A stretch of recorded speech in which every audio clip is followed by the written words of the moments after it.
Shabbat Shalom. Shabbat Shalom.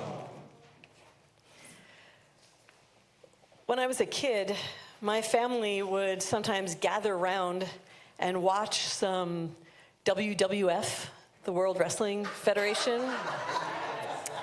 And there would be Hulk Hogan in his heyday ripping off his shirt, and Rowdy Roddy Piper was there in his kilt.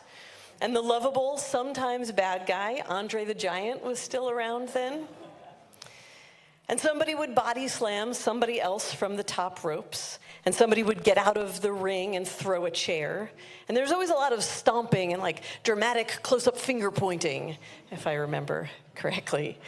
And I remember asking my parents at some point, this isn't real, right?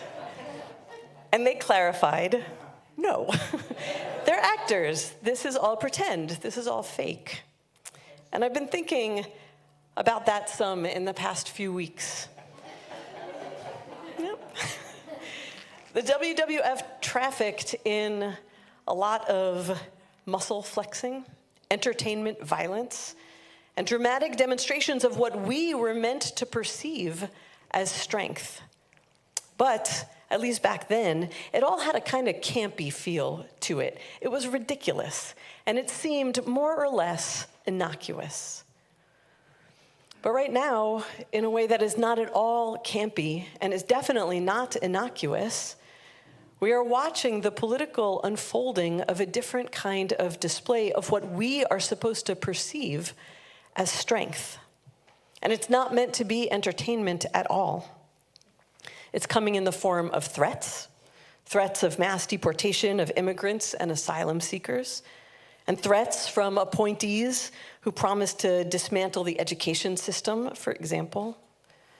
It's coming in the form of intimidation, like Congresswoman Nancy Mace running a bully campaign so the first transgender Congresswoman, Sarah McBride, can't use the communal bathroom.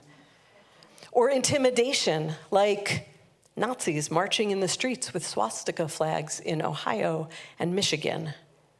It's coming in the form of an attempt to control, like controlling women's bodies or controlling the words educators can use, as is happening now at the University of Texas. Strong-arming to demonstrate strength. But I think what is actually happening is that today, we as a nation have a profound misunderstanding of what strength actually is, what it looks like, and how it functions, how a person or a nation exercises real strength. It's a misunderstanding being capitalized on by the incoming administration and by some of its adherents. Not all, by far, but some, the ones who choose to deal in hate. Of course, taking a page out of the WWF when lives are at stake is neither ridiculous nor pretend. It's toxic and it's dangerous. But the truth is that threatening, intimidating, terrorizing, desiring to control, or physically overpowering someone or some nation, these are not actually indicators of strength. These are often signs of weakness, of cowardice, of fear, or of low sense of self. If you are actually strong, you don't need to intimidate or threaten or try to control what people say or think or do. But strength, in its true expressions, is an extremely important quality and value, especially at a time that is clearly going to require us to be strong. And we don't have to concede the definition of strength to someone else, because Jewish tradition offers us what I think is a very compelling narrative about strength. In Pirkei Avot, the text poses a question. Ezehu Gibor, who is strong? Gibor, heroically strong. And it answers, Hakovesh et Yitzro, the one who conquers. Conquers. That's violent, that's overpowering, that's smashing to smithereens.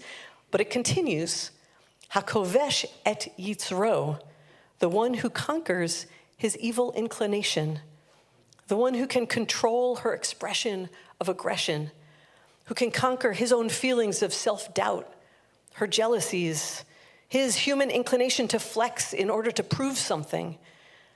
This one emerges with an undeniable inner strength, resilient and unflinching.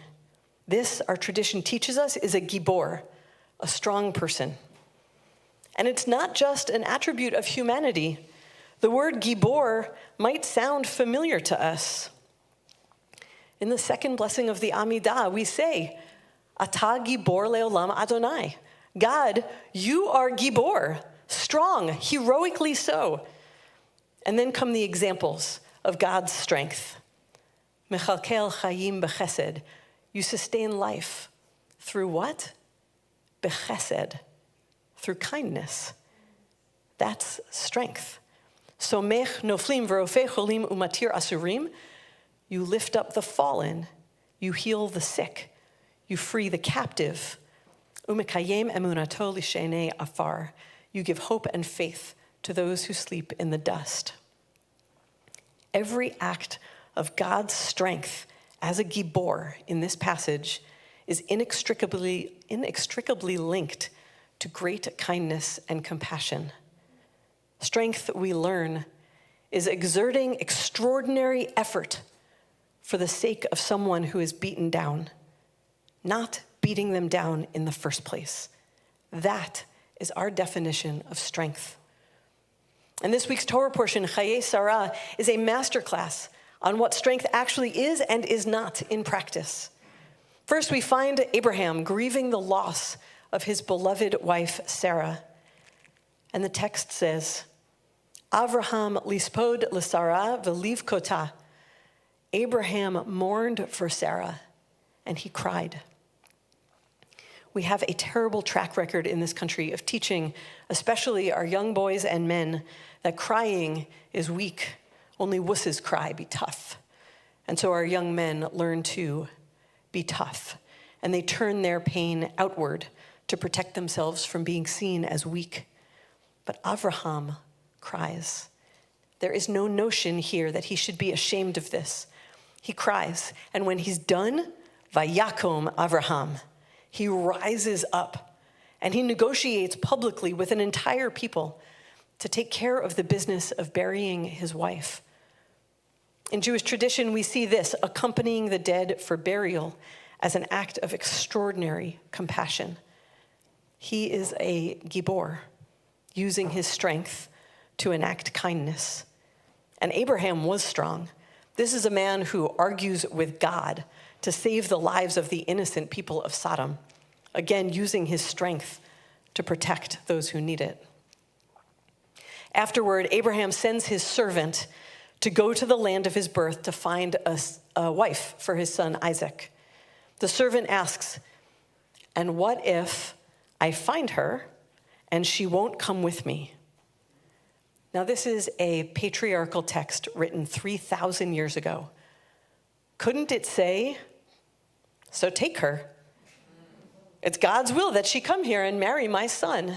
It's almost surprising that it doesn't say that. Instead, Abraham responds, if she won't consent, then you are released from your vow. And indeed, when his servant does go and find a person that he believes is the one, the text makes a huge deal of her family asking her if she consents to go with him to marry Isaac. And a couple of thousand years later, Rashi says that it is from this exchange that we learn that a woman must never be forced into marriage. Because controlling someone's life and body or forcing them into submission, that is not an act of strength. That is a demonstration of weakness, as well as a fear of one's own weakness. And what of physical strength? Which category is that in? Well, that depends. Enter Rebecca. So back to the story.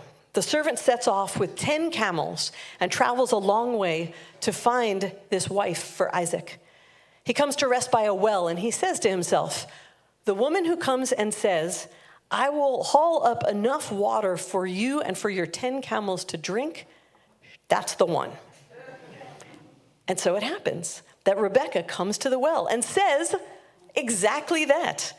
And then she draws enough water from that well to slake the thirst of the servant, and his 10 camels. Camels, who are not known for their tiny sips of water as much as they are known for drinking like a camel. That's why we say that. It's a lot of buckets of water to bring to the surface. Rebecca is physically extremely strong. I picture her like Luisa from the movie Encanto, just buff as hell.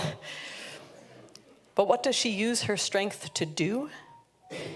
To go so far and beyond, above and beyond in her care for this weary stranger and his enormous animals who are desperately thirsty. Rebecca is a gibor because she uses her physical and inner effort to lift up and save others. That's strength. So why does any of this matter? Arguing over the definition of a word. Because there's a dispute about this playing out right now on our national stage, and it matters where we land. That kind of action, force or threat or intimidation, is meant to make us feel small and in danger, to cower like someone bigger than us is in charge now. It's meant also to define how we will be to one another over the next 4 years. It's meant to make us afraid, so afraid that we might choose to stay quiet in the face of our neighbor's suffering for fear that we ourselves might be next. But we have a counter move, actual strength. How to vayakom, rise from our grief like Abraham for the sake of compassionate action. How to be a gibor, like God is a gibor, like Rebecca is a gibor, exercising our extraordinary effort to lift up the fallen and heal the sick and free the captive and protect the most vulnerable and turn to one another to care for the thirsty and the hungry and to embrace those who sleep in the dust. I pray that this is the definition of strength that prevails because of how it lives in you, in all of us, in this community, and in so many communities who know that strength is something that lifts up and does not push down. I pray that whenever we see or hear an act of intimidation or threat or an attempt to control, we see it for what it is, and we feel stir in us the ancient and unstoppable gibor that is in each of us that calls us to counteraction, to care for each other, to exert extraordinary efforts of kindness for family, for neighbor, for stranger, for the suffering, for freedom, and for future. May we never forget how strong our definition we truly are. Shabbat Shalom.